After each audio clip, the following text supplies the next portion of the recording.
அன்புமிக்கவர்களே, இந்த பரிசுத்த ஓய்வு நாள் ஆராதனையிலே காணொளி காட்சியின் வழியாக இந்த தொழுகையில் இணைந்திருக்கிற உங்கள் அனைவரையும் அன்புடன் வாழ்த்துகின்றோம். காலை வணக்கத்தை தெரிவித்து கொள்ளுகின்றோம். ஒவ்வொரு வருடமும் ஏப்ரல் மாதம் கடைசி ஞாயிற்றுக்கிழமை நம்முடைய திருச்சபையின் சபை நாள் விழாவை நாம் சிறப்பாக ஆசரிப்பது உண்டு. இந்த ஆண்டு ஊரடங்கு உத்தரவு பிறப்பிக்கப்பட்டபடியினாலே நம் ஆலயங்களிலே வந்து ஆண்டவரை தொழுது கொள்ள முடியாத ஒரு சூழ்நிலை காணப்படுகிறது. எனவே இந்த ஆண்டு ஆலயத்திலே வந்து நாம் இணைந்து சபை நாள் விழாவை கொண்டாட முடியாத ஒரு சூழ்நிலை இருக்கிற போது நம்முடைய இல்லங்களிலே இருந்து ஆண்டவர் நமக்கு தந்திருக்கிற நம்முடைய திருச்சபையை நினைத்து நன்றியோடு இந்த தொழுகையிலே நாம் இணைந்து கொள்வோம். இந்த திருச்சபை உருவாகுவதற்கு காரணமாக இருந்தவர்கள், கடந்த நாட்களிலே இந்த நம்முடைய திருச்சபையிலே பணி செய்த போதகர்கள், திருப்பணி விடையாளர்கள், சபைக்குழு அங்கத்தினர்கள், விசுவாச மக்கள் அனைவருக்காகவும் நாம் ஆண்டவருக்கு நன்றி சொல்லி தொடர்ந்து இந்த தொழுகையிலே நம்மை இணைத்து கொள்ளுவோம். ஆண்டவருடைய நாமம் மட்டும் மகிமைப்படட்டும். ஆண்டவருடைய பரிசுத்த நாமமைக்காக நாம் யாவரும் எழுந்து நின்று இணைந்து ஆண்டவரை துதித்து பாடுவோம்.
சேனைகளின் கர்த்தர் அதிதூயர், அதிதூயர், அதிதூயர். மண்ணுலகம் முழுவதும் அவரது மாட்சியால் நிறைந்துள்ளது. அனைத்து உலகோரே ஆண்டவரை ஆர்ப்பரித்து வாழ்த்துங்கள். ஆண்டவரை மகிழ்ச்சி நிறை பாடலுடன் அவர் திருமுன் வாருங்கள். நம்மை உண்டாக்கின கர்த்தருக்கு முன்பாக நாம் பணிந்து குனிந்து முழங்கார்படியிட கணவோம். வாருங்கள், ஜெபம் செய்வோம். அனைத்து நன்மைகளையும் காலாகாலங்களிலே தந்து எங்களையெல்லாம் ஆசீர்வதித்து வருகிற எங்கள் அன்பின் நல்ல ஆண்டவரே, ஆசீர்வாதமான மன மகிழ்ச்சி நிறைந்த ஓய்வு நாளின் காலை பொழுதற்காக நன்றியோடு நாங்கள் உம்மை துதிக்கிறோம், ஸ்தோத்தரிக்கிறோம். கடந்து வந்த நாட்களிலே ஆண்டவர் எங்கள் உடனிருந்து எங்களை வழிநடத்தி வந்திருக்கிறேன். எத்தனையோ துன்பங்கள், கொள்ளை நோய்கள், வியாதிகள், பலவீனங்கள், பாடுகள், சோதனைகள் நிறைந்த இந்த உலகத்தில் ஆண்டவர் எங்களை அதிசயமாய் கரம் பிடித்து வழிநடத்தின உம்முடைய தயவுக்காக நாங்கள் உமக்கு நன்றி சொல்லுகின்றோம், ஸ்தோத்திரங்களை ஏறெடுக்கின்றோம். கடந்து வந்த நாட்களிலே நீர் எங்களுக்கு தந்த நன்மைகள், ஆசீர்வாதங்கள் ஒவ்வொன்றையும் நாங்கள் எண்ணி பார்த்து உமக்கு நன்றி சொல்லுகின்றோம். நாங்கள் எல்லாரும் இந்த காணொளி காட்சியின் வழியாக உம்மை நோக்கி பார்ப்பதற்கு, உம்மை ஆராதிப்பதற்கு நீர் எங்களுக்கு தந்திருக்கிற நல்ல வாய்ப்புக்காக ஆண்டவரை ஸ்தோத்தரிக்கிறோம். இந்த நல்ல தொழுகையிலே தங்களை இணைத்து கொண்டிருக்கிற ஒவ்வொரு மக்களுக்காக நாங்கள் செபிக்கிறோம். ஒவ்வொரு மக்களையும் ஆண்டவர் ஆசீர்வதிப்பீராக. தங்களுடைய வாழ்க்கையிலே பெற்ற நன்மைகளை ஆண்டவரிடத்திலே சொல்லி தொடர்ந்து தங்களுடைய வாழ்வின் தேவைகளை எல்லாம் ஆண்டவரிடத்திலே சொல்லி மன்றாடுகின்ற போது என் ஆண்டவர் ஒவ்வொருவருக்கும் இரக்கம் பாராட்டிட வேண்டும். இந்த தொழுகையின் தொடக்கம் முதல் முடிவு மட்டும் ஆண்டவருடைய தெய்வீக பிரசன்னம் எங்களோடு தங்கி இருக்கட்டும். நாங்கள் பாடுகிற பாடல்கள், வாசிக்கின்ற திருமறை பகுதிகள், நீர் தருகின்ற உம்முடைய வார்த்தைகள் என ஒவ்வொரு பகுதிகளையும் ஆண்டவர் எங்களுக்கு ஆசீர்வதித்து தாரும். உம்முடைய நாமம் மட்டும் மகிமையடையட்டும். குற்றங்கள் குறைகள் இருப்பின் எல்லாவற்றையும் ஆண்டவர் தயவாய் மன்னித்தருள்வீராக. தகுதியற்ற நிலைமையிலே நாங்கள் இருக்கிறோமே என்றால் எங்களுடைய தவறுகளை மன்னித்து, எங்களுடைய குற்றங்களை மன்னித்து எங்களை ஆண்டவர் தகுதிப்படுத்துவீராக. ஆண்டவருடைய நாமமைக்காக நாங்கள் தொடர்ந்து செயல்படுவதற்கு ஆண்டவர் கிருபைகளை தாரும். மீட்பராம் இயேசு கிறிஸ்துவின் வழியாக வேண்டுகிறோம் எங்கள் அன்பும் இரக்கமும் நிறைந்த நல்ல ஆண்டவரே, ஆமேன். ஆண்டவருடைய பரிசுத்த நாமமைக்காக நாம் யாவரும் எழுந்து நின்று ஞான பாடல்களிலே 13வது பாடலை பாடுவோம். ஆண்டவர் நமக்கு தந்திருக்கிற இந்த திருச்சபையை நினைத்து ஆண்டவரை துதித்து பாடுகின்ற விதமாய் ஞான பாடல்களிலே 13வது பாடல், கர்த்தாவே உம்மை துதிப்பேன் மகா மகிழ்ச்சியாக, என்றைக்கும் உம்மை போற்றுவேன் உத்தம பணிவாக என்ற பாடலை நாம் யாவரும் எழுந்து நின்று பாடி ஆண்டவருடைய நாமத்தை மகிமைப்படுத்துவோம்.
நாம் இருக்கிற இடங்களிலே எழுந்து நின்று ஆண்டவர் நம்முடைய வாழ்விலே செய்த நன்மைகளுக்காக நன்றி சொல்லி, தொடர்ந்து நம்முடைய வாழ்வின் தேவைகளுக்காக ஆண்டவரை நோக்கி ஜெபிக்க நாம் அழைக்கப்பட்டிருக்கின்றோம். அன்பானவர்களே, கடந்த நாட்கள் முழுவதும் ஆண்டவர் நம்மை பாதுகாத்தார். கொடிய வியாதிகள், கொள்ளை நோய்கள் நிறைந்த இந்த உலகத்திலே நம்மையும் நம் குடும்பத்தினரையும் ஆண்டவர் காத்ததற்காக உள்ளத்தின் ஆழத்திலிருந்து நாம் ஆண்டவருக்கு நன்றி சொல்லுவோமா? ஆண்டவர் நமக்கு தந்திருக்கிற இந்த திருச்சபை 16வது சபை நாள் விழாவை ஆசரிக்க முடியாமல் இருந்தாலும் ஆண்டவர் நமக்கு தந்திருக்கிற இந்த திருச்சபையை நினைத்து நாம் ஆண்டவருக்கு நன்றி சொல்லுவோம். இந்த திருச்சபையின் வழியாக நாம் பெற்றுக்கொண்ட நன்மைகள், ஆசீர்வாதங்கள் ஏராளம் ஏராளம். எல்லாவற்றையும் நினைத்து உள்ளத்தின் ஆழத்திலிருந்து ஆண்டவரே உமக்கு ஸ்தோத்திரம், உமக்கு ஸ்தோத்திரம் என்று சொல்லி ஆண்டவரை இணைந்து நாம் ஸ்தோத்தரிப்போமா? வேலை வாய்ப்புகள் இல்லாத இந்த நாட்களிலே, வருமானங்கள் இல்லாத இந்த நாட்களிலே ஆண்டவர் நம் குடும்பங்களை கண்ணன் கண்மணியைப் போல ஒவ்வொரு நாளும் அதிசயமாய் வழிநடத்தி வந்திருக்கிறாரே. எந்த குறைகளுக்கும் ஆண்டவர் இடம் கொடுக்காதபடி ஆண்டவர் வழிநடத்தி வருகின்ற நல்ல கிருபைகளுக்காக ஆண்டவருக்கு நாம் நன்றி சொல்லுவோம். நம் குடும்பத்தை ஆண்டவர் ஆசீர்வதித்திருக்கிறாரே. ஏராளமான நன்மைகளை காலாகாலங்களிலே பெற்றுக்கொள்வதற்கு ஆண்டவர் கிருபைகளை தந்திருக்கிறாரே. எத்தனையோ நாட்கள் கண்ணீரோடு ஆண்டவரை நோக்கி நாம் செபித்த போது நம்முடைய கண்ணீரின் ஜெபங்களுக்கெல்லாம் ஆண்டவர் பதில் தந்திருக்கிறாரே. நம்முடைய வேண்டுதல்கள் எல்லாவற்றையும் ஆண்டவர் ஏற்றிருக்கிறாரே.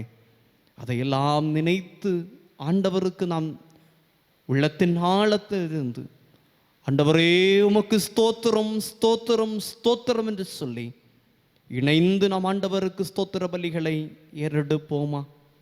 நம்முடைய திருச்சபையிலே பணியாற்றிய ஒவ்வொரு போதகர்களை நினைத்து, ஒவ்வொரு திருப்பணி விடையாளர்களை நினைத்து, ஒவ்வொரு சபைக்குழு அங்கத்தினர்களை நினைத்து ஆண்டவருக்கு நாம் நன்றி சொல்லுவோமா?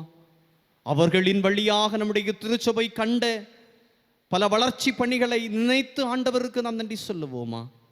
விசுவாச மக்களுக்காக ஆண்டவருக்கு நாம் நன்றி சொல்லி தொடர்ந்து நம்முடைய வாழ்வின் தேவைகளுக்காக நாம் இந்த வேளையிலே இணைந்து வேண்டுதல் செய்வோம். குறிப்பாக நம்முடைய வாழ்க்கையில் பலவிதமான தேவைகள் இருக்கலாம்.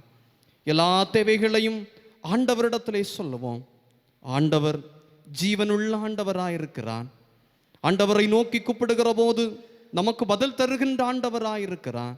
என்னை நோக்கி கூப்பிடு, நான் உனக்கு மறு உத்தரவு அருளுவேன் என்று ஆண்டவர் சொல்லி இருக்கிறார்.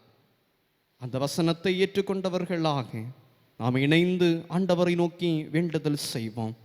நம்முடைய இருதயத்தை எல்லாம் ஒருமுகப்படுத்துகின்ற நிலையிலே திருப்பாதம் நம்பி வந்தேன், கிருபை நிறை இயேசுவே தமது அன்பை கண்டடைந்தேன், தேவ சமூகத்திலே என்ற பாடலை இணைந்து பாடி தொடர்ந்து நாம் ஜெபத்திற்கு நேராக கடந்து செல்வோம். திருப்பாதம் நம்பி வந்தே, கிருபை நிறை இயேசுவே தமதன்பை கண்டடைந்தே, தேவ சமூகத்திலே தமதன்பை கண்டடைந்தே, தேவ சமூகத்திலே என்னை நோக்கி கூப்பிடு என்றி, இன்னல் துன்ப நேரத்திலும் என்னை நோக்கி கூப்பிடு என்றி, இன்னல் துன்ப நேரத்திலும் கருத்தாய் விசாரித்து என்றும் கனிவோடென்னை நோக்கிடுமே, கருத்தாய் விசாரித்து என்றும் கனிவோடென்னை நோக்கிடுமே.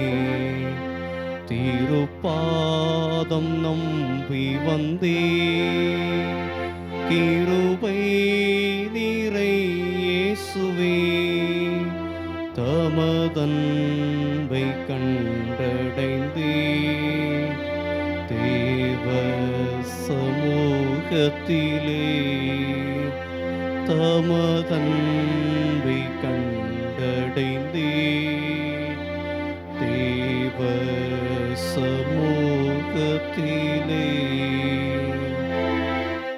நாம் இணைந்து ஆண்டவரை நோக்கி வேண்டுதல் செய்வோம். அன்பு நிறைந்த நல்ல ஆண்டவரே, ஆசீர்வாதமான இந்த நல்ல நாளுக்காக, காலை பொழுதற்காக நன்றியோடு நாங்கள் உம்மை துதிக்கிறோம், ஸ்தோத்தரிக்கிறோம். இந்த நல்ல நாளிலும் இந்த தொழுகையிலே நாங்கள் இணைந்து உம்மை ஆராதிப்பதற்கு, உம்மை போற்றுவதற்கு, உம்மை ஸ்தோத்தரிப்பதற்கு நீர் எங்களுக்கு தந்திருக்கிற நல்ல வாய்ப்புக்காக ஆண்டவரை போற்றுகிறோம். இப்பொழுது நாங்கள் எல்லாரும் இணைந்து ஒரு மனதோடு உம்மை நோக்கி பார்க்கிற போது ஆண்டவர் எங்களுக்கு இறங்குவீராக. கடந்து வந்த நாட்களிலே எத்தனையோ வேண்டுதல்களை உம்மிடத்திலே சொல்லி நாங்கள் வேண்டிக் கொண்ட போது ஆண்டவர் எங்களுக்கு இறங்கினீர். எத்தனையோ காரியங்களை ஆண்டவரிடத்திலே சொல்லி ஜெபித்த போது ஆண்டவர் எங்களுக்கு இறங்கினீர். இப்போது நாங்கள் ஜெபிக்கிற போது ஆண்டவர் எங்களுக்கு இறங்குவீராக. குறிப்பாக எங்களை எல்லாம் அச்சுறுத்தி கொண்டு இருக்கிற கொரோனா வைரஸுக்காக நாங்கள் ஜெபிக்கிறோம் அப்பா. அந்த வைரஸை ஆண்டவர் அழித்து போடுவீராக.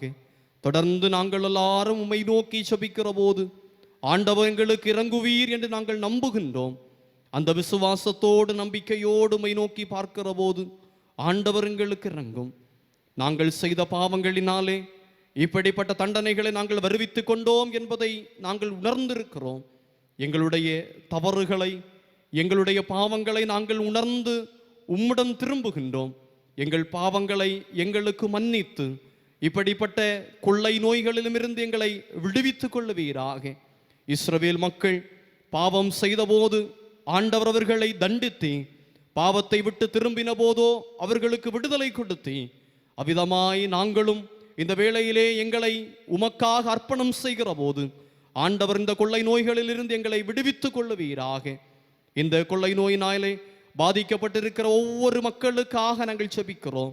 மருத்துவமனையிலே அனுமதிக்கப்பட்டிருக்கிற மக்கள் நல்ல சுகம் பெற்று சீக்கிரமாக இல்லம் திரும்புவதற்கு ஆண்டவர் கிருபைகளை தாரும். சிகிச்சைகளை கொடுக்கின்ற மருத்துவர்களுக்காக, தாதிகர்களுக்காக, இன்னும் பணியாளர்களுக்காக நாங்கள் செபிக்கிறோம். தூய்மை பணியாளர்களுக்காக நாங்கள் செபிக்கிறோம். எல்லாரையும் ஆண்டவர் பொறுப்பெடுத்துக் கொள்ளுவீராக. யாருக்கும் இந்த நோய் பரவாதபடி, யாருக்கும் இந்த நோயினுடைய தாக்கம் இருக்காதபடி ஆண்டவர் ஒவ்வொருவரையும் பாதுகாக்க வேண்டும் என்று உம்மை நோக்கி நாங்கள் செபிக்கின்றோம். இந்த நாட்களிலே தன்னார்வ தொண்டு நிறுவனங்கள் பல உதவிகளை செய்து கொண்டிருப்பதையெல்லாம் என் ஆண்டவர் அறிகிறேன். எல்லா மக்களையும் ஆண்டவர் ஆசீர்வதிக்க வேண்டும். உதவிக்காக ஏங்கிக் கொண்டிருக்கிற மக்கள் ஏற்ற காலங்களிலே உதவிகளை எல்லாம் பெற்றுக்கொள்வதற்கு ஆண்டவர் கிருபைகளை தாரும். ஆண்டவருடைய மகிமையின் பிரசன்னம் எல்லா இடங்களிலும் நிறைவாய் தங்கி இருக்கட்டும். இந்த நோயை மாற்றுவதற்கு எங்கள் ஆண்டவரால் மட்டுமே முடியும் என்று நாங்கள் நம்புகின்றோம். அந்த நம்பிக்கையோடு உம்மை நோக்கி பார்க்கிற போது ஆண்டவர் எங்களுக்கு இறங்குவீராக. உலகனைத்திலும் வாழுகின்ற ஒவ்வொரு மக்களுக்காக நாங்கள் செபிக்கிறோம். குறிப்பாக அமெரிக்கா தேசத்திற்காக நாங்கள் செபிக்கிறோம். கொத்து கொத்தாக மக்கள் மடிந்து கொண்டிருப்பதாக நாங்கள் அறிகிறோம் தகப்பனே. அந்த தேசத்திலே ஆண்டவர் இறங்குவீராக. அந்த தேசத்திற்கு ஆண்டவர் இறங்குவீராக. அற்புதமான ஒரு சுகத்தை, பெரிய அற்புதத்தை ஆண்டவர் அந்த இடத்திலே செய்ய வேண்டும் என்று உம்மை நோக்கி நாங்கள் செபிக்கிறோம். இப்படி பல்வேறு நாடுகள் பாதிக்கப்பட்டிருப்பதையெல்லாம் என் ஆண்டவர் அறிந்திருக்கிறேன். ஒவ்வொரு நாட்டு மக்களையும் ஆண்டவர் பாதுகாத்துக் கொள்ளும். இந்த நோய்க்கு விரோதமாக ஆண்டவருடைய இரக்கம் எங்களிலே நிறைவாய் தங்கியிருக்க வேண்டும் என்று பாதம் பணிந்து மன்றாடுகின்றோம். இப்போதும் எங்களுடைய திருச்சபைக்காக நாங்கள் ஜெபிக்கின்றோம். திருச்சபையின் விசுவாச குடும்பங்களுக்காக நாங்கள் ஜெபிக்கின்றோம். எல்லாரையும் ஆண்டவர் ஆசீர்வதிப்பீராக. ஆண்டவருடைய இரக்கம் எல்லாரோடும் நிறைவாய் தங்கி இருக்கட்டும். குடும்பங்களிலே சமாதானம் இருக்கட்டும். குடும்பங்களிலே ஆசீர்வாதங்கள் இருக்கட்டும். தேவைகளெல்லாம் சந்திக்கப்படுவதற்கு ஆண்டவர் கிருபைகளை தாரும்.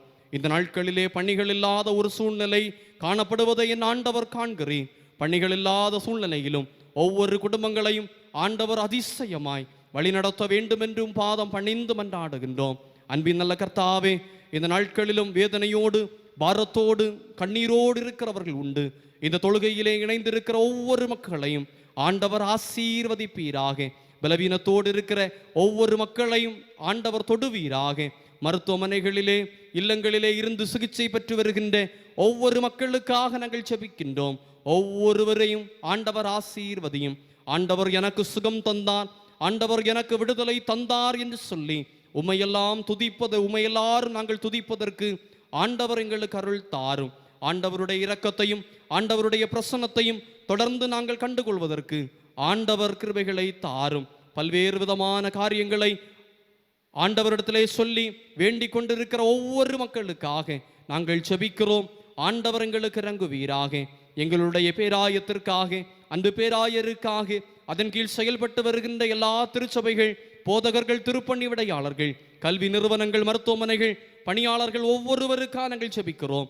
எல்லாரையும் ஆண்டவர் ஆசீர்வதியும். ஆண்டவருடைய இரக்கம் எல்லாரோடும் நிறைவாய் தங்கி இருக்கட்டும். உலகனைத்திலும் நடைபெற்று கொண்டிருக்கிற ஒவ்வொரு ஊழியங்களுக்காக நாங்கள் ஜெபிக்கிறோம். எல்லா ஊழியங்களையும் ஆண்டவர் ஆசீர்வதியும். ஊழியர்களை ஆண்டவர் ஆசீர்வதியும். ஆண்டவருடைய அன்பை அறிந்து கொள்ளாத மக்கள் சீக்கிரமாக ஆண்டவருடைய அன்பை அறிந்து கொள்ளவும், ஆண்டவரிடமாக திரும்பி மீட்பை பெற்றுக் கொள்ளவும் ஆண்டவர் கிருபைகளை தாரும். எங்களுடைய ஆலய சுற்று வட்டாரங்களிலே வாழ்ந்து கொண்டிருக்கிற ஒவ்வொரு மக்களுக்காக நாங்கள் ஜெபிக்கிறோம். பிரசபை மக்கள், பிரசமய மக்கள் ஒவ்வொருவரையும் ஆண்டவர் ஆசீர்வதிப்பீராக. தேவைகளோடு இருக்கிறவர்கள் உண்டு, எங்களோடு செபிக்க கேட்டுக்கொண்டவர்கள் உண்டு. ஒவ்வொருவரையும் நாங்கள் இந்த வேளையிலே நினைத்து ஆண்டவரை நோக்கி செபிக்கிற போது ஆண்டவர் இறங்குவீராக. நன்மைகளினாலும் இரக்கங்களினாலும் ஒவ்வொருவரையும் ஆண்டவர் வழி நடத்துவதற்கு கிருபைகளை தாரும். இந்த நாளிலும் எங்களுடைய சபையினாலே நாங்கள் இந்த நாளிலே ஆசரிக்க முடியாவிட்டாலும் ஆண்டவருக்கு நாங்கள் எங்களுடைய திருச்சபைக்காக நன்றி சொல்லுகின்றோம். இந்த திருச்சபைக்காக உழைத்த ஒவ்வொரு போதகர்கள், திருப்பணி விடையாளர்கள், ஒவ்வொரு சபைக்குழு முன்னாள் அங்கத்தினர்கள், இந்நாள் சபைக்குழு உறுப்பினர்கள், விசுவாச குடும்பங்கள் ஒவ்வொருவருக்காக நாங்கள் செபிக்கிறோம். ஆலய பணிவிடையாளர்களுக்காக நாங்கள் செபிக்கிறோம். எல்லாரையும் ஆண்டவர் ஆசீர்வதியும். ஆண்டவருடைய நாமமைக்காக தொடர்ந்து ஒவ்வொரு மக்களையும் ஆண்டவர் பயன்படுத்திட வேண்டும். அதற்கேற்ற ஆசீர்வாதங்களை எல்லாரும் தங்களுடைய வாழ்க்கையிலே கண்டுகொள்வதற்கு ஆண்டவர் கிருபைகளை தாரும். கேட்க தெரியாத எத்தனையோ காரியங்கள் உண்டு. எல்லாவற்றையும் ஆண்டவர் எங்களுக்கு தந்து அதிசயமாய் எங்களை வழிநடத்த வேண்டும் என்று உம்மை நோக்கி நாங்கள் வேண்டுதல் செய்கின்றோம். எங்களை முற்றிலுமாய் தாழ்த்தி உம்முடைய பாதப்படியிலே தருகிறோம். தொடர்ந்து ஆண்டவர் ஆசீர்வதி மீட்பராம் இயேசு கிறிஸ்துவின் வழியாக வேண்டுகிறோம். எங்கள் அன்பும் இரக்கமும் நிறைந்த நல்ல ஆண்டவரே, ஆமேன். இயேசுநாதர் கற்று தந்த இறைவேண்டலை இணைந்து ஏறெடுப்போம். பரமண்டலங்கள் இருக்கிற எங்கள் பிதாவே, உம்முடைய நாமம் பரிசுத்தப்படுவதாக, உம்முடைய ராஜ்யம் வருவதாக, உம்முடைய சுத்தம் பரமண்டலத்திலே செய்யப்படுவது போல பூமியிலும் செய்யப்படுவதாக. அன்றன்றுள்ள அப்பத்தை எங்களுக்கு தாரும். எங்களுக்கு விரோதமாய் குற்றம் செய்கிறவர்களுக்கு நாங்கள் மன்னிக்கிறது போல எங்கள் குற்றங்களை எங்களுக்கு மன்னியும். எங்களை சோதனைக்கு உட்பட பண்ணாமல் தீமையை எங்களை ரட்சித்துக்கொள்ளும். ராஜ்யமும் வல்லமையும் மகிமையும் என்றென்றைக்கும் உம்முடையவைகளே, ஆமென். திருமறை பாடம் படிக்க கேட்போம். வாசிக்கும்படியாக கொடுக்கப்பட்ட திருமறை பகுதி யோவான் எழுதின சுவிசேஷம் 21ஆம் அதிகாரம் வசனங்கள் 1 முதல் 14 முடிய. இவைகளுக்கு பின்பு இயேசு திபேரியா கடற்கரையிலே மறுபடியும் சீசருக்கு தம்மை வெளிப்படுத்தினார். வெளிப்படுத்தின விவரமாவது, சீமோன் பேதுருவும் திதுமு எனப்பட்ட தோமாவும் கல்லேயா நாட்டில் உள்ள கானா ஊரானாகிய நாத்தான் வேணும் செபதேயின் குமாரனாகிய அவருடைய சீஷர்கள் வேறு 2 பேரும் கூடி வந்திருக்கும் போது சீமோன் பேதுரு மற்றவர்களை நோக்கி, மீன் பிடிக்கப் போகிறேன் என்றான். அதற்கு அவர்கள், நாங்களும் உடனே கூட வருகிறோம் என்றார்கள். அவர்கள் புறப்பட்டு போய் உடனே படவில் ஏறினார்கள். அந்த ராத்திரியிலே அவர்கள் ஒன்றும் பிடிக்கவில்லை. விரிய காலமான போது இயேசு கரையிலே நின்றார். அவரை இயேசு என்ற சீஷர்கள் அறியாதிருந்தார்கள். இயேசு அவர்களை நோக்கி, பிள்ளைகளே, புசிக்கிறதற்கு ஏதாகிலும் உங்களிடத்தில் உண்டா என்றார். அதற்கு அவர்கள், ஒன்றுமில்லை என்றார்கள். அப்பொழுது அவர், திரளான நீங்கள் படகுக்கு மறுபுறமாக வலையை போடுங்கள், அப்பொழுது உங்களுக்கு அகப்படும் என்றார். அப்பொழுது அவர்கள் போட்டு திரளான மீன்கள் அகப்பட்டதினால் அதை இழுக்க கூட மாட்டாதிருந்தார்கள். ஆதலால் இயேசுவுக்கு அன்பாயிருந்த சீஷன் பேதுருவை பார்த்து, அவர் கர்த்தர் என்றான். அவர் கர்த்தர் என்று சீமோன் பேதுரு கேட்டவுடனேயே தான் வஸ்திரமில்லாதிருந்தபடியினால் தன் மேற்சட்டையை கட்டிக்கொண்டு கடலிலே குதித்தான். மற்ற சிஷர்கள் கரைக்கு ஏறக்குறைய 200 முழ தூரத்தில் இருந்தபடியினால் படவில் இருந்த கொண்டே மீன்களுள்ள வலையை இழுத்து கொண்டு வந்தார்கள். அவர்கள் கரையிலே வந்திறங்கின போது கரிநெருப்பு மூட்டப்பட்டிருக்கிறதையும் அதன் மேல் மீன் வைத்திருக்கிறதையும் அப்பத்தையும் கண்டார்கள். இயேசு அவர்களை நோக்கி, நீங்கள் இப்பொழுது பிடித்த மீன்களில் சிலவற்றை கொண்டு வாருங்கள் என்றார். சீமோன் பேதுரு படவில் ஏறி 153 பெரிய மீன்களை நிறைந்த வலையை கரையில் இழுத்தான். இத்தனை மீன்கள் இருந்தும் வலை கிழிந்து போகவில்லை. இயேசு அவர்களை நோக்கி, வாருங்கள், போஜனம் பண்ணுங்கள் என்றார். அவரை கர்த்தர் என்று சீஷர்கள் அறிந்தபடியினால் அவர்களில் ஒருவனும் நீர் யார் என்று கேட்க துணியவில்லை. அப்பொழுது இயேசு வந்து அப்பத்தையும் மீனையும் எடுத்து அவர்களுக்கு கொடுத்தார். இயேசு மருத்துவருந்திருந்த பின்பு தம்முடைய சீஷர்களுக்கு அருளின தரிசனங்களில் இது 3வது தரிசனம். வாசிக்கும்படியாக கொடுக்கப்பட்ட திருமறை பகுதி வாசித்து முடிந்தாயிற்று. தேவனுக்கே மகிமை உண்டாவதாக. கிறிஸ்துவுக்குள் அன்புமிக்கவர்களே, ஒரு முறை கூட இந்த காணொளி காட்சி தொழுகையிலே இணைந்திருக்கிற உங்களை எல்லாம் அன்போடு வாழ்த்துகின்றேன். ஊரடங்கு உத்தரவு பிறப்பிக்கப்படியினாலே ஆலயங்களிலே வந்து ஆண்டவரை தொழுது கொள்ள முடியாத ஒரு சூழ்நிலை. இல்லங்களிலே இருந்து நாம் ஆண்டவரை ஆராதித்து கொண்டிருக்கிறோம். தொடர்ந்து ஜெபத்தோடு இந்த தொழுகையிலே நாம் இணைந்திருப்போம். கொள்ளை நோய்களை எல்லாம் மாற்ற வல்லவர் நம்முடைய கர்த்தர் என்று நாம் திருமுறையிலே படிக்கிறோம். அவ்விதமாய் இந்த கொரோனா வைரஸையும் மாற்ற வல்லவர் நம்முடைய கர்த்தர் என்பதை உணர்ந்து இல்லங்களிலே அதிகமான நேரம் ஜெபத்திற்கு நாம் முக்கியத்துவம் கொடுத்து ஜெபத்தோடு நாம் இருக்க அழைக்கப்பட்டிருக்கிறோம். ஒவ்வொரு வருடமும் ஏப்ரல் மாதம் கடைசி ஞாயிற்றுக்கிழமை நம்முடைய திருச்சபையின் சபை நாள் விழாவை சிறப்பாக ஆசரிப்பது உண்டு. இந்த வருடம் நம்முடைய சபை நாள் விழாவை ஆசரிக்க முடியாத சூழ்நிலையிலே முதலிலே நான் சொன்ன வண்ணமாக இல்லங்களிலே இருந்து ஆண்டவருக்கு நாம் நன்றி சொல்லுவோம். நாம் ஆண்டவர் நமக்கு தந்திருக்கிற இந்த திருச்சபையின் பணிவிடைகள் ஒவ்வொன்றிற்காக நம் ஆண்டவருக்கு நன்றி சொல்ல அழைக்கப்படுகின்றோம். அன்பானவர்களே, இந்த நாட்களிலே குடும்பங்களிலே வருமானங்கள் இல்லாத ஒரு சூழ்நிலை காணப்படுகிறது. எனவே நம்முடைய திருச்சபையிலிருந்து 10 நபர், இன்னுமாக நம்முடைய திருச்சபை சுற்று வட்டாரங்களிலே இருக்கிற 10 குடும்பங்களுக்கு திருச்சபையின் சார்பாக நம்மால் இயன்ற ஒரு சிறிய உதவியை நாம் இந்த நாட்களிலே செய்திருக்கிறோம். அதற்காக முயற்சிகளை எடுத்த நம்முடைய திருச்சபையின் சபைக்குழு அங்கத்தினர்கள், செயலர், பொருளாளர், கணக்கர், சபைக்குழு ஏனைய அங்கத்தினர்கள் ஒவ்வொருவருக்கும் நன்றிகளை நான் தெரிவித்து கொள்ளுகின்றேன். ஒருவேளை யாருக்காவது இந்த உதவி தேவைப்படுமே என்றால் என்னிடத்தில் நீங்கள் தொடர்பு கொள்ள உங்களை அன்போடு நான் கேட்டு கொள்கின்றேன். நண்பர்களே, நம்முடைய ஆலய தொழுகைகளை எல்லாம் நம்முடைய யூடியூப் பேஜ் மற்றும் ஐடிவியிலே நாம் ஒளிபரப்பி கொண்டிருக்கிறோம். அதற்கு பெரிதும் உறுதுணையாக இருப்பவர்கள் எலைட் ஃபோட்டோகிராஃபி, அதனுடைய நிறுவனர் மிஸ்டர் அஸ்வின் தவக்குமார் அவர்களுக்கு நம்முடைய திருச்சபையின் சார்பாக மனமாற நன்றிகளை தெரிவித்து கொள்ளுகின்றோம். அதோடு நம்மத்தியிலே கடந்து வந்திருக்கிற இந்த ஒளிப்பதிவை செய்து கொண்டிருக்கிற அன்பு சகோதரர் ஜஸ்டின், தேவிகோடு திருச்சபையை சார்ந்த அன்பு சகோதரர் ஜஸ்டின் அவர்களுக்கும் நம்முடைய திருச்சபையின் சார்பாக அன்பான நன்றிகளை நாங்கள் தெரிவித்து கொள்ளுகின்றோம். எந்த பணமும் வாங்காமல் இதை இலவசமாக அவர்கள் நமக்கு செய்து தருகின்றார்கள். எனவே எலைட் ஃபோட்டோகிராஃபி அவருடைய நிறுவனர் மற்றும் அன்பு சகோதரர்கள் ஒவ்வொருவருக்கும் எங்களுடைய மனதார நன்றிகளை நாங்கள் தெரிவித்து கொள்ளுகின்றோம். தொடர்ந்து நாம் ஆண்டவருடைய மகிமைக்காக எழுப்புதல் பாடல் புஸ்தகத்திலே 77வது பாடலை இணைந்து பாடுவோம். 77வது பாடல், தொல்லை கஷ்டங்கள் சூழ்ந்திடும், துன்பம் துக்கம் வரும், இன்பத்தில் துன்பம் நீர்ந்திடும், இருளாய் தோன்றும் எங்கும் என்ற பாடலை நாம் யாவரும் இணைந்து பாடுவோம். கரங்களை தட்டி இந்த பாடலை இணைந்து நாம் உற்சாகத்தோடு பாடுவோம்.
தலைகளை தாழ்த்தி வேண்டுதல் செய்வோம்.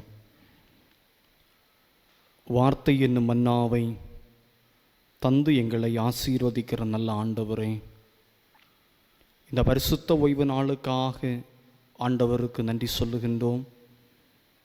இப்பொழுதும் உடைய வார்த்தைகளை தியானிப்பதற்காக எங்களை ஆயத்தப்படுத்துகின்றோம். ஆண்டவர் எங்களோடு பேசுவீராக. பேசுகின்ற அடியேனை ஆண்டவருடைய சிலுவை நிழலிலே மறைத்து கொள்வோம். கேட்கின்றதான ஒவ்வொருவருடைய இருதயத்தையும் ஆண்டவர் ஒருமுகப்படுத்தும். ஆண்டவருடைய வார்த்தையை கேட்டு அதன்படி நாங்கள் எங்களுடைய வாழ்வை அமைத்து கொள்ள ஆண்டவர் எங்களுக்கு அருள் தாரும்.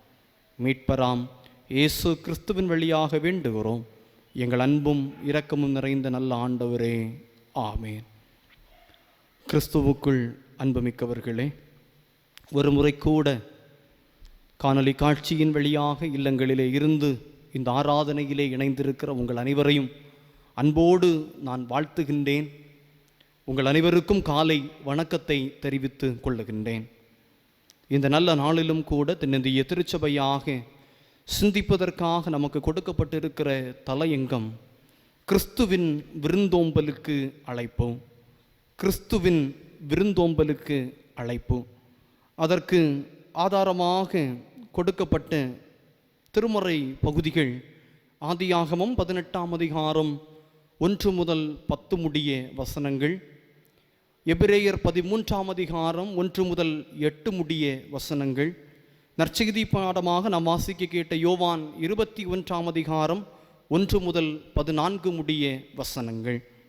இதனால் சிந்தனைக்காக ஆதாரமாக எடுத்துக்கொண்ட திருமறை வசனம் யோவான் 21ஆம் அதிகாரம் 12வது வசனம்.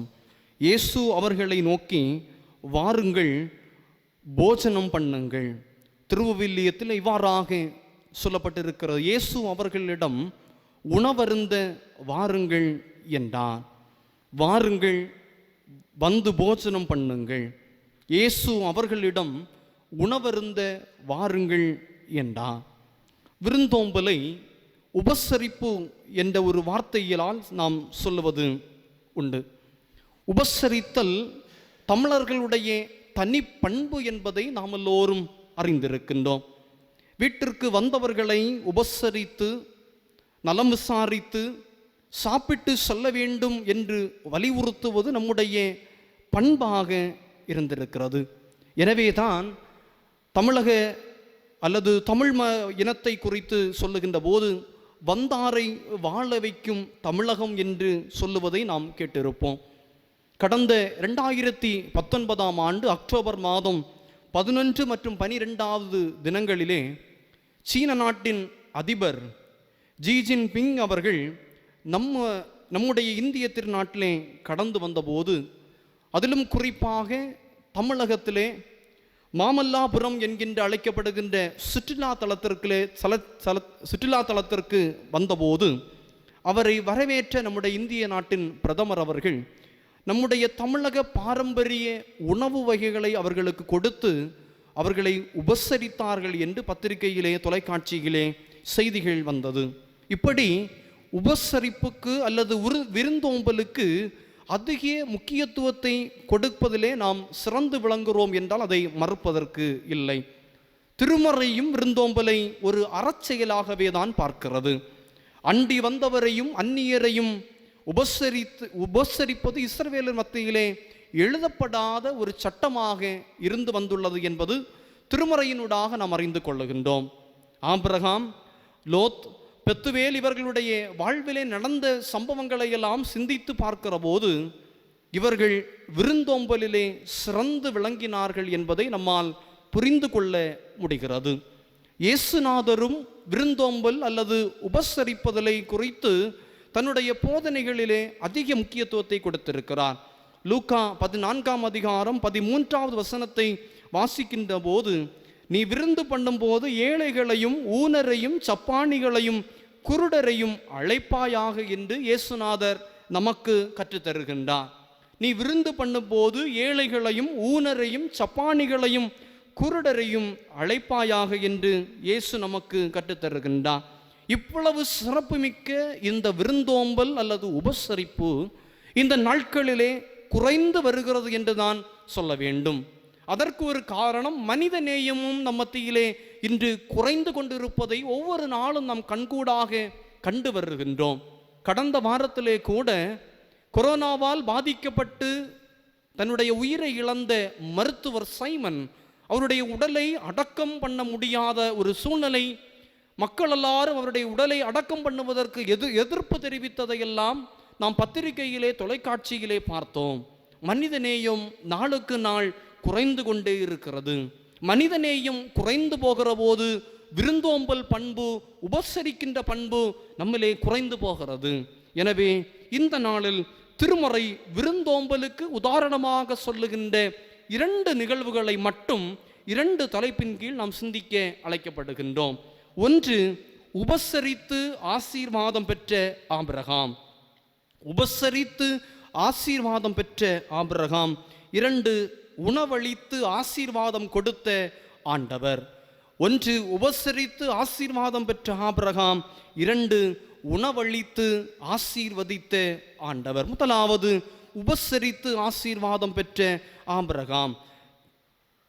ஆதியாகமம் 18ஆம் அதிகாரம் 10வது வசனத்தை நாம் படிக்கின்ற போது அங்கே, அல்லது அந்த ஆதியாகமம் 18ஆம் அதிகாரம் முதல் 10 வசனங்களை படிக்கின்ற போது அங்கே ஆபிரகாமினுடைய உபசரித்தலை நம்மால் புரிந்து கொள்ள முடிகிறது.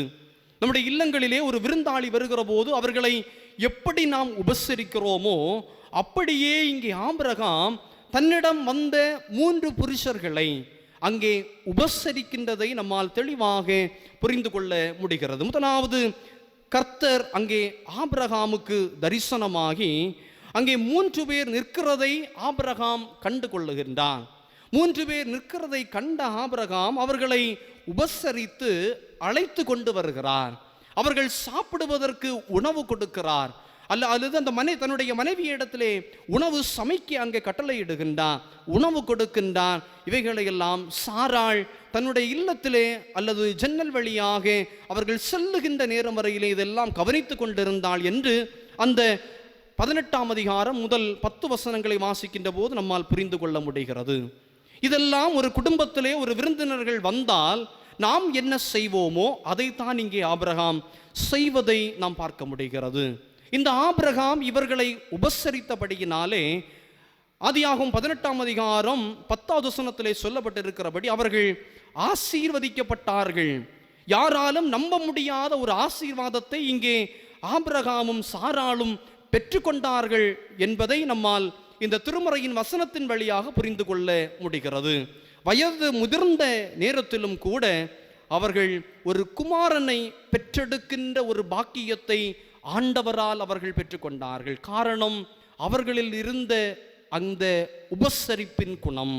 அவர்கள் அந்த 3 புருஷரை உபசரித்தபடியினாலே ஒரு பெரிய ஆசீர்வாதத்தை அந்த இடத்திலே கண்டு கொண்டார்கள் என்று திருமறையிலே நாம் படிக்கின்றோம். 10வது வசனம், அப்பொழுது அவர் ஒரு உற்பவ காலகட்டத்திலே, நிச்சயமாய் உன்னிடத்திற்கு திரும்ப வருவேன், அப்பொழுது உன் மனைவியாகிய சாராளுக்கு ஒரு குமாரன் இருப்பான் என்றார். சாராள் அவருக்கு பின்புறமாக கூடார வாசலிலே இதை கேட்டுக்கொண்டிருந்தாள். அன்பானவர்களே, இங்கே ஆபிரகாம் ஆண்டவரை உபசரித்து ஆசீர்வாதத்தை பெற்றுக்கொள்ளுகின்றார். பேராசிரியர் முனைவர் துரையரசன் அவர்கள் உபசரித்தலை அல்லது விருந்தோம்பலை குறித்து சொல்லுகின்ற போது இவ்வாறாக சொல்லுகின்றார்: விருந்தோம்பலிலே தன் இனத்தை கூவி அழைக்கும் காகம் போல் இரு, எள்ளென்றாலும் கூட்டாக பகிர்ந்து உன் சன்னதி தழைக்கும் என்று சொல்லுகின்றார். விருந்தோம்பலில் தன் இனத்தை கூவி அழைக்கும் காகம் போல் இரு, எள் என்றாலும் எட்டாக பகிர்ந்து உன் சன்னதி தழைக்கும் என்று கூறுகின்றார். அத்தோடு உபசரிக்கும் முறைகளாக 9 காரியங்களை இங்கே குறிப்பிடுகின்றார். 1, விருந்தினர்களை எதிர்கொண்டு வரவேற்க வேண்டும். 2, இனிய சொற்களை கூற வேண்டும். 3, அன்புடன் அவர்களை கவனிக்க வேண்டும். 4, அவர்களை வருக என்று வரவேற்க வேண்டும். 5, அவர்களை நம்முடைய இல்லத்திலே வருகிற போது நாம் குடும்பமாக எழுந்து நிற்க வேண்டும். 6, அவர்கள் மகிழுமாறு குடும்ப நிகழ்வுகளை, செய்திகளை அவர்களிடத்திலே கூற வேண்டும். 7, அவர்களுடைய அருகிலே நாம் அமர வேண்டும். 8 அவர்களுக்கு சாப்பாடு தயார் செய்து அவர்களை சாப்பிட வைக்க வேண்டும். 9 அவர்களை வழி அனுப்பி வைக்க வேண்டும். இந்த 9 பண்புகளும் மனிதனுடைய வாழ்க்கையிலே இருக்க வேண்டும் என்று இந்த பேராசிரியர் அவர்கள் குறிப்பிட்டிருக்கிறார்கள். இந்த 9 பண்புகளும் ஆபிரகாமுடைய வாழ்க்கையிலே காணப்பட்டது. அவன் அங்கே ஆண்டவருடைய தரிசனத்தை கண்டபோது அந்த 3 புருஷர்கள் அங்கே நிற்கிறார்கள் என்பதை உணர்ந்து கொண்டபோது அந்த 3 பேரையும் தன்னுடைய இல்லத்திற்கு அழைத்து கொண்டு வருகிறான். கால்களை கழுவிக்கொண்டு உள்ளே வாருங்கள் என்று அவர்களை அமர வைக்கிறார். தன்னுடைய மனைவியை அழைத்து அவர்களுக்கு உணவு சமைப்பதற்கு கட்டளையிடுகிறார். அங்கே மனைவி சாப்பாட்டு அந்த உணவை அங்கே பரிமாறுகின்றார். இறுதியாக அவர்களை வழி அனுப்பி வைக்கின்றார். அன்பானவர்களே, இதனால் ஆபிரகாம் அங்கே ஆசீர்வதிக்கப்பட்டான் என்று நாம் தெளிவாக கரைந்து கொள்ளுகின்றோம். அதோடு ஆதியாகமம் 19ஆம் அதிகாரம் 1 முதல் 11 வசனத்தை வாசிக்கின்ற போது அங்கே லோத்தினுடைய வாழ்விலே நடந்த உபசரித்தலை குறித்து சொல்லப்பட்டு இருக்கிறது. லோத்து தன்னிடத்திலே வந்த 2 புருஷர்களை உபசரிக்கின்றார். அவர்களை உபசரிப்பதற்காக தன்னுடைய சொந்த மகள்களை கூட இழப்பதற்கு இங்கே லோத்து தயாராக இருப்பதை நம்மால் புரிந்து கொள்ள முடிகிறது. ஆதியாகமம் 19ஆம் அதிகாரம் 16வது வசனத்தை வாசிக்கின்ற போது அங்கே லோத் காப்பாற்றப்பட்டார் என்று நாம் அறிந்து கொள்ளுகின்றோம். அன்பானவர்களே, லோத் அந்த 2 பேரையும் உபசரிப்பதற்காக தன்னுடைய சொந்த குடும்பத்தையும் இழக்க தயாரான போது ஆண்டவர் லோத்தை ஆசீர்வதிக்கின்றார். உபசரித்து ஆபிரகாம் எப்படி நன்மையை பெற்றுக் கொண்டாரோ இந்த லோத்தும் அந்த மக்கள் எல்லாரும் அழிக்கப்பட்ட போதும் கூட லோத்தும் லோத்துவின் குடும்பமும் அங்கே காப்பாற்றப்பட்டது என்றால் அவர்களில் காணப்பட்ட அந்த விருந்தோம்பல் பண்பினால் அவர்கள் காப்பாற்றப்பட்டார்கள் என்று நம்மால் தெளிவாக உணர்ந்து கொள்ள முடிகிறது. யோபு 31ஆம் அதிகாரம் 32வது வசனத்தை வாசிக்கின்ற போது யோபுவினுடைய விருந்தோம்பல் பண்பை நம்மால் தெளிவாக உணர்ந்து கொள்ள முடிகிறது. வழிபோக்கனுக்கு என் வாசலை திறந்தேன் என்று யோபு சொல்லுகின்றார். அன்பானவர்களே, உபசரித்தல் நம்முடைய வாழ்விலே இன்றியமையாத ஒன்றாக இருக்க வேண்டும். எபிரேயர் 13ஆம் அதிகாரம் 2வது வசனத்தை வாசிக்கின்ற போது இவ்வாறாக எபிரேயர் ஆக்கியோன் சொல்லுகின்றான், அந்நியரை உபசரிக்க மறவாதிருங்கள், அதனால் சிலர் அறியாமல் தேவதூதர்களையும் உபசரித்தது உண்டு என்று எபிரேயர் ஆக்கியோன் சொல்லுகின்றான். அன்பானவர்களே, மத்தேயு 25ஆம் அதிகாரம் 34 முதல் 46 வசனங்களை வாசிக்கின்ற போது அங்கே ஆண்டவர் 2 தரப்பட்ட மக்களை குறித்து சொல்லுகின்றார். ஒரு தரப்பட்ட மக்கள் நீதிமான்கள், இன்னொரு தரப்பட்ட மக்கள் துன்மார்க்கர்கள். அங்கே நீதிமான்களை குறித்து ஆண்டவர் சொல்லுகின்ற போது, நான் பசியாயிருந்தேன், எனக்கு நீங்கள் போஜனம் கொடுத்தீர்கள். நான் தாகமாயிருந்தேன், நீங்கள் என் தாகத்தை தீர்த்தீர்கள். நான் அந்நியனாயிருந்தேன், என்னை நீங்கள் சேர்த்து கொண்டீர்கள். வஸ்திரம் இல்லாமல் இருந்தேன், எனக்கு நீங்கள் வஸ்திரம் கொடுத்தீர்கள். வியாதியாயிருந்தேன், என்னை விசாரிக்க வந்தீர்கள். காவலில் இருந்தேன், என்னை பார்க்க வந்தீர்கள். அப்பொழுது நீதிமான்கள் அவருக்கு பிரதியுத்தரமாக ஆண்டவரிடத்திலே கேட்கிறார்கள், ஆண்டவரே, நாங்கள் எப்போது உம்மை பசி உள்ளவராக கண்டு உமக்கு போஷணம் கொடுத்தோம்? எப்பொழுது உம்மை தாகமுள்ளவராக கண்டு உம்முடைய தாகத்தை தீர்த்தோம்? எப்பொழுது உம்மை அந்நியராக கண்டு உம்மை சேர்த்து கொண்டோம்? எப்பொழுது உம்மை வஸ்திரம் இல்லாதவராக கண்டு உமக்கு வஸ்திரம் கொடுத்தோம்? எப்பொழுது உம்மை வியாதி உள்ளவராகவும் காவலில் இருக்கிறவராகவும் கண்டு உம்மிடத்தில் வந்தோம் என்று கேட்கிறார்கள். அப்போது அங்கே ஆண்டவர் சொல்லுகின்றான், மிகவும் சிறியவராகிய என் சகோதரனான இவர்களில் ஒருவனுக்கு நீங்கள் எதை செய்தீர்களோ அதை எனக்கே செய்தீர்கள் என்று மெய்யாகவே உங்களுக்கு சொல்லுகிறேன் என்று சொல்லுகின்றதை நம்மால் புரிந்து கொள்ள முடிகிறது. அன்பானவர்களே, நம்மிடத்திலே உதவி நாடி வருகிறவர்களுக்கு உதவி செய்ய வேண்டும். ஆண்டவர் சொல்லுகின்றார், இந்த சிறியரில் ஒருவனுக்கு, உங்களுடைய சகோதரர்கள், உங்களோடு வாழ்ந்து வருகின்ற உங்களுடைய சகோதர சகோதரிகளுக்கு நீங்கள் செய்கிற உதவி அது எனக்கே செய்த உதவி என்று ஆண்டவர் சொல்லுகின்றார். இங்கே மத்தேயு 25ஆம் அதிகாரம் 34வது வசனத்தை வாசிக்கின்ற போது, நீதிமான்கள் ராஜ்யத்தை சுதந்தரித்துக் கொண்டார்கள், உபசரித்தவர்கள் வஸ்திரம் இல்லாதவர்களுக்கு வஸ்திரம் கொடுத்தவர்கள், உணவில்லாதவர்களுக்கு உணவு கொடுத்தவர்கள், தாகத்தோடு இருந்தவர்களுக்கு தாகத்தை தீர்த்தவர்கள், இவர்கள் ராஜ்யத்தை பெற்றுக் கொள்ளுகிறார்கள். பிந்தைய வசனங்களை வாசிக்கின்ற போது அங்கே இன்னொரு தரப்பட்ட மக்கள் இருக்கிறார்கள். ஆண்டவரை ஏற்றுக்கொள்ளாதவர்கள், உபசரிக்காதவர்கள், அந்நியரை உபசரிக்காதவர்கள், இவர்கள் நித்திய ஆக்கினையை பெற்றுக்கொண்டார்கள் என்று இங்கே ஆண்டவர் கற்றுத்தருவதை நம்மால் தெளிவாக உணர்ந்து கொள்ள முடிகிறது.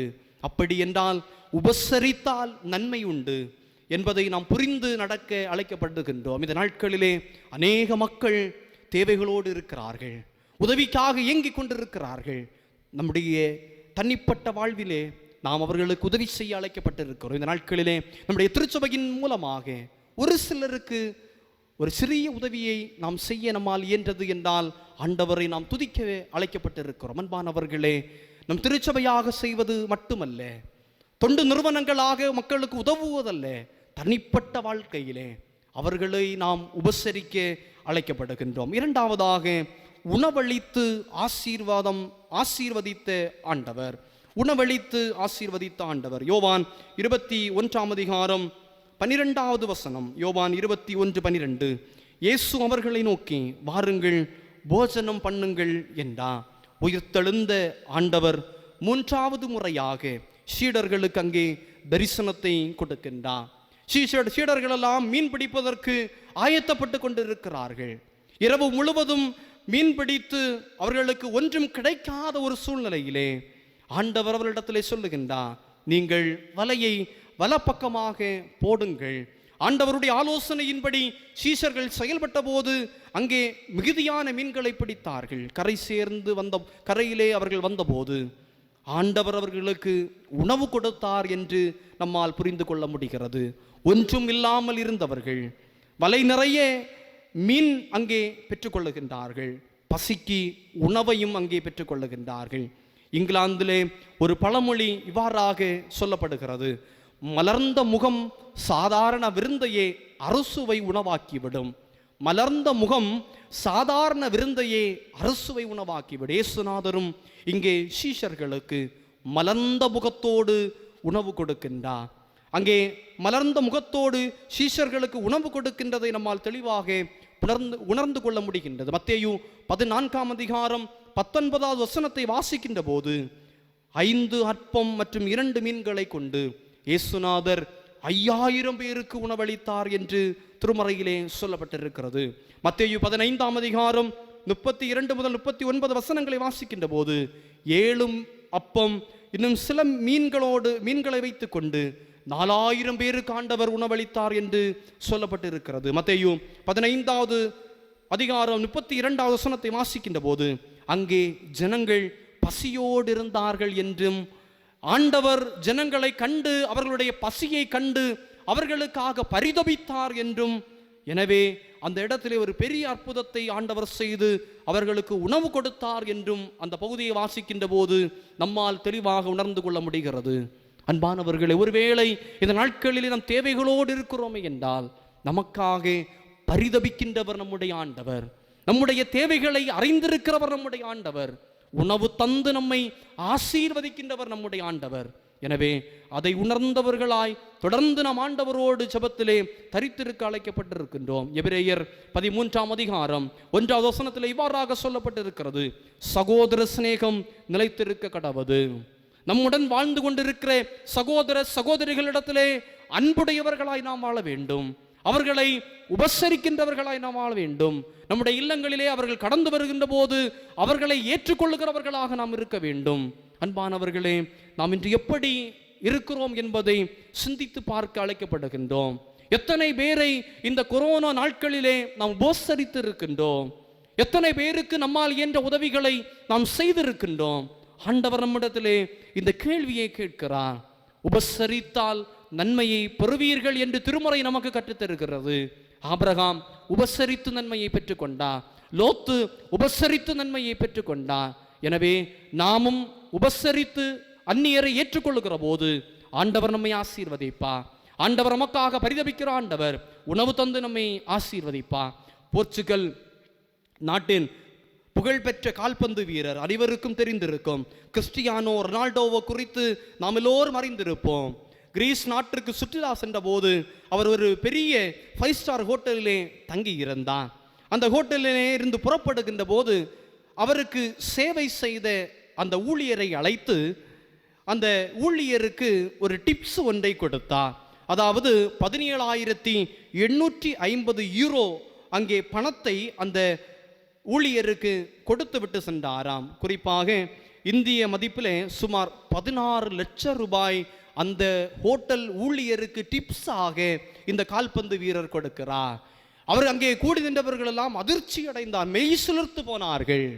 இவ்வளவு ஒரு பெரிய தொகையை ஒரு சாதாரண ஊழியருக்கு இந்த மனிதர் கொடுக்கிறாரே, ஏனென்று கேட்டபோது இந்த ரொனால்டோனுடைய பதில் என்னவாக இருந்தது என்றால், அந்த மனிதர் என்னை நன்றாக கவனித்துக் கொண்டார், அவருடைய விருந்தோம்பல் பண்பு என்னை கவர்ந்தது, அவருடைய உபசரிப்பு என்னை கவர்ந்தது, எனவே அவருக்காக என்னுடைய சிறிய அன்பளிப்பை கொடுக்கிறேன் என்று அங்கே சொன்னாராம். அன்பானவர்களே, விருந்தோம்பல் எவ்வளவு முக்கியம், எவ்வளவு பெரியது என்பதை நாம் இதிலிருந்து உணர்ந்து கொள்ள வேண்டும்.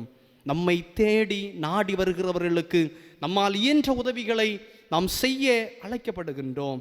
அன்பானவர்களே, உயிர்த்தெழுந்த ஆண்டவர் விருந்தோம்பல் பண்பை நம்மிலே எதிர்பார்க்கிறார். ஆண்டவர் தன்னுடைய போதனைகளிலே இதை அதிகமாக வலியுறுத்தி இருக்கிறார். எனவே நம்மை தேடி வருகிறவர்கள், நம்மை நாடி வருகிறவர்கள் ஒவ்வொருவரையும் நாம் ஏற்றுக்கொண்டு அவர்களுக்காக நாம் ஜெபத்தோடு இருக்க அழைக்கப்படுகின்றோம். உபசரித்தால் நன்மை உண்டு, எனவே உபசரித்து வாழ அழைக்கப்படுகின்றோம். ஆண்டவர் நமக்கு உணவு தந்து நம்மை ஆசீர்வதிக்கின்ற ஆண்டவராக இருக்கிறார். ஆண்டவர் தாமே இந்த வார்த்தையின் மூலம் நம் ஒவ்வொருவரையும் ஆசீர்வதிப்பாராக. ஆமென். ஆண்டவருடைய வார்த்தைகளை கேட்ட நாம் யாவரும் எழுந்து நின்று நம்முடைய விசுவாசத்தை அப்போஸ்தல விசுவாச பிரமாணத்தின் மூலம் அறிக்கை செய்வோம். வானத்தையும் பூமியையும் படைத்த சர்வ வல்லமையுள்ள பிதாவாகிய தேவனை விசுவாசிக்கிறேன். அவருடைய ஒரே குமாரனாகிய நம்முடைய நாதர் இயேசு கிறிஸ்துவையும் விசுவாசிக்கிறேன்.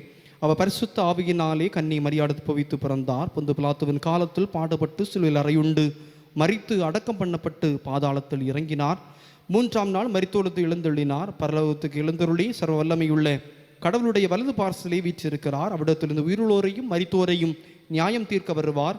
பரிசுத்த ஆவியை விசுவாசிக்கிறேன். பொதுவாயிருக்கிற பரிசபையும் பரிசுத்தவான்களுடைய ஐக்கியமும் பாவ மன்னிப்பும் மரித்தோர் உயிர்த்தெழுது நித்திய ஜீவனும் உண்டென்று விசுவாசிக்கிறேன். ஆமேன். ஆராதனைக்கு நிறைவாக கீர்த்தனை பாடல்களிலே 405வது பாடலை நாம் இணைந்து பாடுவோம். கீர்த்தனை பாடல்களிலே 405வது பாடல், தாசரே இத்தரணியை அன்பாய் என்ற பாடலை நாம் யாவரும் இணைந்து பாடுவோம்.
வருந்தி அன்பாய் அடைத்திடுவோம்.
ஜெபம் செய்வோம். இரக்கம் நிறைந்த நல்ல ஆண்டவரே, ஆசீர்வாதமான இந்த ஓய்வு நாள் தொழுகைக்காக நாங்கள் நன்றியோடு உம்மை துதிக்கிறோம், ஸ்தோத்தரிக்கிறோம். உம்மை முழு மனதோடு ஒரு மனதோடு நாங்கள் ஆராதிப்பதற்கு நீர் எங்களுக்கு தந்திருக்கிற நல்ல வாய்ப்புக்காக ஆண்டவரை போற்றுகிறோம். இப்போது உம்முடைய திருவார்த்தைகளை நாங்கள் தியானித்திருக்கிறோம். விருந்தோம்பல் பண்புடையவர்களாய் நாங்கள் இந்த உலகத்திலே வாழ்வதற்கு ஆண்டவர் எங்களுக்கு அருள் தாரும். உபசரித்து நன்மை பெற்ற ஆபிரகாமினுடைய வாழ்வின் அடிப்படையிலே நாங்களும் பிறரை உபசரித்து ஆண்டவர் தருகின்ற நன்மைகளை பெற்றுக்கொள்ள ஆண்டவர் எங்களுக்கு அருள் தாரும். உணவளித்து வழி நடத்துகின்ற ஆண்டவருடைய அன்பை தொடர்ந்து நாங்கள் எங்களுடைய வாழ்க்கையிலே காண ஆண்டவர் எங்களுக்கு அருள் தாரும். அனுதினமும் நாங்கள் உபசரித்து வாழுகின்ற போது எங்களுக்கு வேண்டிய எல்லா நன்மைகளையும் ஆண்டவர் எங்களுக்கு தந்து எங்களை ஆசீர்வதியும். இந்த தொழுகையிலே காணொலி காட்சியின் வழியாக உம்மை ஆராதித்து கொண்டிருக்கிற ஒவ்வொரு மக்களுக்காக நாங்கள் ஜெபிக்கிறோம். எல்லா மக்களையும் ஆண்டவர் ஆசீர்வதியும். ஆண்டவருடைய இரக்கம் எல்லாரோடும் நிறைவாய் தங்கி இருக்கட்டும். வருகிற நாட்களிலே இந்த கடினமான சூழ்நிலைகள் எல்லாம் மாறி நாங்கள் ஆலயங்களிலே வந்து இணைந்து ஒரு மனதோடு உம்மை துதிக்க, உம்மை ஸ்தோத்தரிக்க ஆண்டவர் எங்களுக்கு அருள் தாரும். ஆண்டவருடைய நேசகரம் எங்களோடு இருந்து எங்களை வழிநடத்தட்டும். எந்த வியாதிகளுக்கும் கொள்ளை நோய்களுக்கும் ஆண்டவர் இடம் கொடுக்காதபடி அதிசயமாய் பாதுகாக்க வேண்டும் என்று பாதம் பணிந்து மன்றாடுகின்றோம். ஒரு முறை கூட இந்த தொழுகைக்காக பல பிரயாசங்களை எடுத்த சபைக்குழு அங்கத்தினர்கள், இந்த தொழுகையை ஒளிபரப்பி கொண்டிருக்கிற அன்பு சகோதரர்கள் ஒவ்வொருவருக்காக நாங்கள் ஜெபிக்கிறோம். எல்லாரையும் ஆண்டவர் ஆசீர்வதியும். வருகிற நாட்களில் மீண்டும் நாங்கள் இணைந்து உம்மை ஆராதிக்க ஆண்டவர் எங்களுக்கு அருள் தாரும். நாங்கள் கேட்ட சத்தியத்தின்படி எங்களுடைய வாழ்வை நாங்கள் அமைத்து கொள்ளவும், ஆண்டவருக்காக தொடர்ந்து வாழவும் ஆண்டவர் எங்களுக்கு அருள் தர வேண்டும் என்று இறைமைந்தனாம் இயேசு கிறிஸ்துவின் வழியாக வேண்டுகிறோம். எங்கள் அன்பும் இரக்கமும் நிறைந்த நல்ல ஆண்டவரே, ஆமேன்.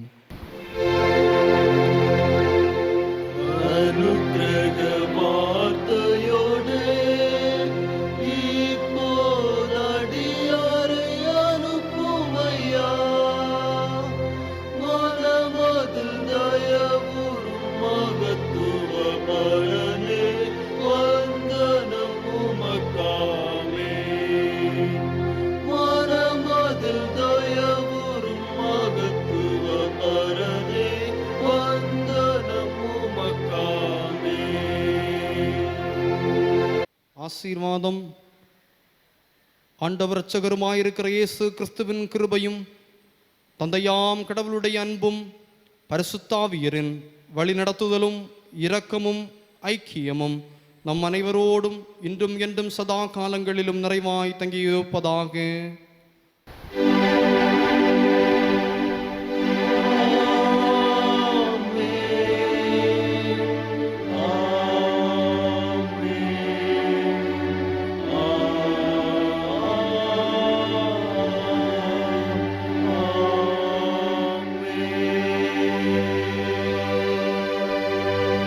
ஆண்டவர் உங்களோடு இருப்பாராக. சமாதானத்தோடு புறப்பட்டு செல்லுங்கள். கர்த்தருடைய நாமத்தினாலே ஆமென்.